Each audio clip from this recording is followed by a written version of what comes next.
instead of denouncing these pick-me narratives, they'd be like, yeah, I did that. And if I could, I'd do it again, but better. And y'all generation could never. It's like, okay, but what did you gain? Sherri Shepherd says goodbye to her daytime TV show after 4 seasons. Now, if you don't know, Sherri is a comedian, an actress, host, and as a black woman, I love to see black women be visible and beautiful and shining. But the show wasn't renewed after just 4 seasons, and it could be for a few reasons. It's a chaplain of culture, Yale MDiv and Black Church Studies scholar. Here we mix faith, culture, experience, and we make that hoe dance. Auntie was a little hard on the girls, you know? And, she critiqued Megan Thee Stallion's dress. I have to put my Auntie Sherri wig on. And I say this with all of the love that I have. Ladies, this is not it. It's very old school, policing of bodies. And that could be why the show's replay value might have suffered. Let me explain. I want to pose the question, what can we do to call our aunties in? And to be clear, the Sherri Shepherd show, almost a year before cancellation, was announced or reported that Sherri ranked as number 2 syndicated. However, according to Variety, Fox attributed the decision to the economics of daytime TV. The levels of audience that these shows were garnering just could not justify the cost. So basically, how I read this is the ratings were good for the daytime television pool, but that viewership has gone down significantly. When Oprah was on TV, everyone was watching TV. But now with the internet, if you're not giving the network any type of supplemental income to make up for the viewership for TV going down in the form of streams, maybe they feel like it's not worth the investment. I did not see the Sherri Shepherd show go viral like the way online, the way I've seen like Jennifer Hudson. Hey, Pierre, that's Mufasa. Keke Palmer, everybody was saying she was looking like Whitney Houston. And Tamron Hall, she still has her true crime elements. It took 6 years before she was dramatically reunited with her birth family. So, people like to re-watch those. There was a few times I went to my grandma's house and I saw Sherri, and it felt very performative. For example, I remember Sherri was talking about being 90s fined. 90s fine. I said fined. And it sounded like 2 aunties reminiscing over the old days, comparing the 20-something versions of themselves to the 20-something versions of the girls now. I remember 90s fine because it was like our own hair. You put in the rollers and rolled it up in a curly knot. I think a lot of people look the same. Everybody looks the same. And nobody has vampire tooth anymore. They got chitlins. They got chiclets. And mocking the teeth and calling them chitlins and how everyone looks the same and the eyelashes are too long. I'm not here to confirm or deny. But it felt very much like 2 church hens looking down and pushing down on the girls today. But she's also a girl that was pushed down on, Sherri, according to her own comments about her breast reduction. She says, it's pretty much been my entire career. I get so many comments about my body, and a lot of y'all keep saying, Sherri, you too top heavy. And she would get comments like, if you just got a boob job, everything would be balanced. And to be sure, she did get that breast reduction, but she said it wasn't because of those comments. She said it was because her back was hurting. I can't really tell if she went down inside. I think sometimes you could go down and go back up. I just feel like that could have been something that happened. But anyway, also in 2018 and 2019, she lost 30 pounds. For her health, she says. That diabetes was coming up after her. And she didn't say that she had any body shaming comments, but what if the bigger version of herself came with some body shaming comments? That wouldn't have felt good either.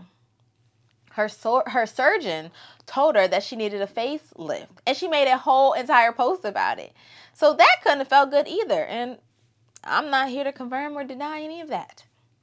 So when we're thinking about Sherri, she's battling body shaming comments, right? But at the same time, she uses her platform to say that Meg Thee Stallion's dress was inappropriate. I have to put my Auntie Sherri wig on. And I say this with all of the love that I have. Ladies, this is not it. And Pastor Jamal Bryant's wife's dress was inappropriate for a first lady. I just don't know where the illusion of nudity fits in with being a first lady. And talking about natural hair and natural teeth. Meanwhile, her surgeon is saying her face is inappropriate. So we don't see the irony in that. Why are we perpetuating the harm that is done to us? To be clear, modesty culture and body shaming are not always the same, but they do all fit within the scope of misogyny, and specifically misogynoir, because we're talking about black women, right?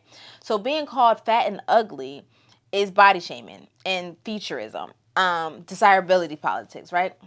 Being called a hoe because your dress is too short is modesty / respectability, but it's all misogyny. It's all pushing down on women. It's all a part of the patriarchy. And instead of Auntie identifying these social constructs, because she too has been a victim of these same practices, this unprovoked critique of her appearance, like she didn't ask nobody for that. Instead, aunties will affirm them. And I'm not just saying Sherri, I mean all of our aunties. Our aunties, instead of saying, well, you know what? I should not have had to starve myself for others, find clothes to wear for others to approve, do my hair in a way that others would find appropriate.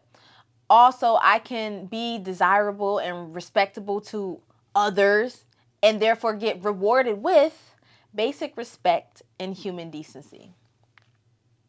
That's the reward.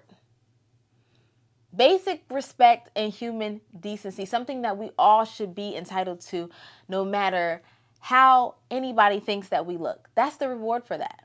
We have got to stop this. Instead of denouncing these pick-me narratives, they be like, yeah, I did that. And if I could, I'd do it again, but better.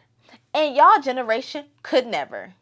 It's like, okay, but what did you gain? Clout? You gain clout? It's women in our communities right now. They done married the preacher's son. They done did all the modesty, all the respectability. They're thin as a rail. They're working out. And what did they get? 3 kids, 2 black eyes, and 1 bonus child with their husband who is younger than their kids. And then on top of all of that, nobody cares. Nobody is coming to save you. Nobody is like, oh no, she did all the things and he heard her. We need to avenge this great evil. No, you don't even get a participation trophy. It's like, Auntie, you're doing the most for the approval of men in society and you're getting the least. Wake the up. Like Drewski, DJ Khaled, Rick Ross, they don't miss no meals and they feel desired. The guys walk around with no shirts on half the time. Let it get 75 degrees out here in Atlanta.